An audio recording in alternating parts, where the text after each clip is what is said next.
พื่อเป็นทิศทางในการค้นคว้าเลือกเอาบุคลากรและรับประกันไปตามทิศของพรรคสหายพลเอกวิไลลาคำฟ้องกรรมการกรมการเมืองศูนย์กลางพรรครองนายกรัฐมนตรีกระทรวงป้องกันความสงบในโอกาสที่เข้าร่วมกองประชุมใหญ่ผู้แทนองค์คณะพรรคแขวงบ่อแก้วครั้งที่7ในวันที่5ตุลาคม2025นี้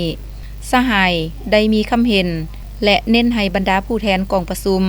จงเอาใจใส่คนครัวใส่สิทธิประชาธิปไตยของตนด้วยความรับผิดชอบสูงกันตรงเลือกเฟ้นเอาคณะบริหารงานสุดใหม่กำแนนเกี่ยวกับมาตรฐานเงื่อนไขของคณะพรรคมาตรฐานเงื่อนไขด้านคุณธาตุการเมืองเลือกให้ได้บุคคลที่มีคุณธาตุการเมืองนักแน่นคุณสมบัติศีลธรรมปฏิวัติเป็นกกมีความรู้ความสามารถมีทัศนะมหาชนและให้มีทั้งผู้เก่าผู้ใหม่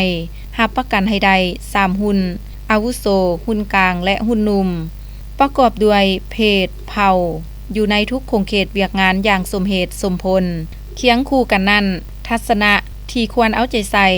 ต้องยืนอยู่ในผลประโยชน์รวมของชาติและประชาชนบรรดาเผ่าเป็นหลักทั้งนี้เพื่อเลือกให้ได้คณะพรรคชุดใหม่เป็นการนำที่เข้มแข็ง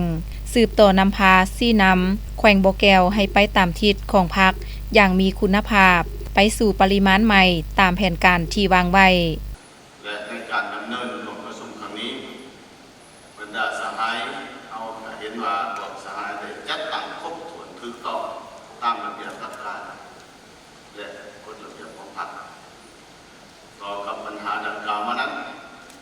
ยังเพียงแต่การคัดเลือกเอาคณะบริหารงานพรรคของพวกสหายเท่านั้นเพื่อเป็นขั้นบุญเป็นหัวจักรหลักแรงในการต่อร่วมความสามัคคี